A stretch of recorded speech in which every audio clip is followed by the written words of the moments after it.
Anda kembali menyaksikan Aceh Hari ini.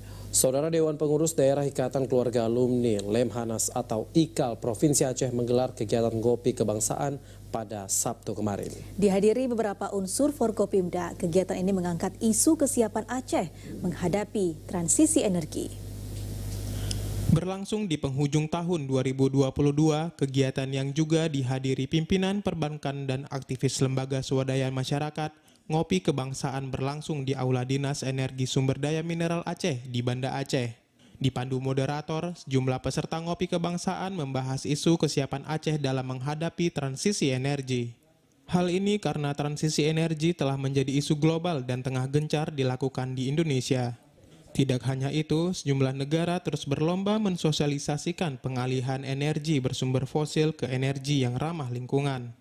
Menurut Ketua DPD IKAL Aceh, Syarizal Abbas, kegiatan ngopi kebangsaan merupakan salah satu wadah dan bentuk tanggung jawab alumni IKAL dalam merespon berbagai persoalan bangsa, tak terkecuali isu energi. Melalui kegiatan ini, peserta dapat menyampaikan kendala maupun solusi yang semua itu diharapkan mampu menjadi pertimbangan pemerintah dalam mengeluarkan sebuah kebijakan. Para alumni ini punya tugas dan tanggung jawab untuk memikirkan kepentingan bangsa dan negara di atas kepentingan pribadi dan golongan.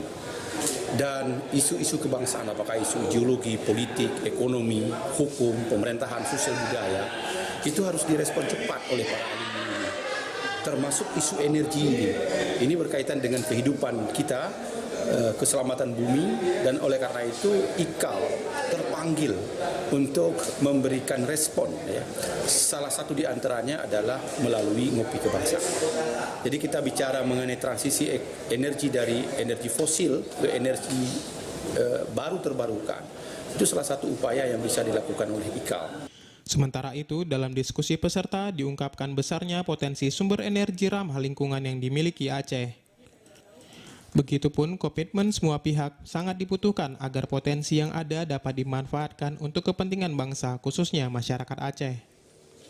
Selain berdiskusi, peserta ngopi kebangsaan juga diperkenalkan kendaraan ramah lingkungan, baik roda 4 maupun roda 2, yang kini mulai digunakan pemerintah Aceh sebagai kendaraan operasional pegawainya. Hal ini sesuai instruksi Gubernur Aceh terkait percepatan penggunaan kendaraan listrik sebagai wujud dukungan pada penggunaan energi ramah lingkungan. Dari Banda Aceh, Arman Konadi, TVRI melaporkan.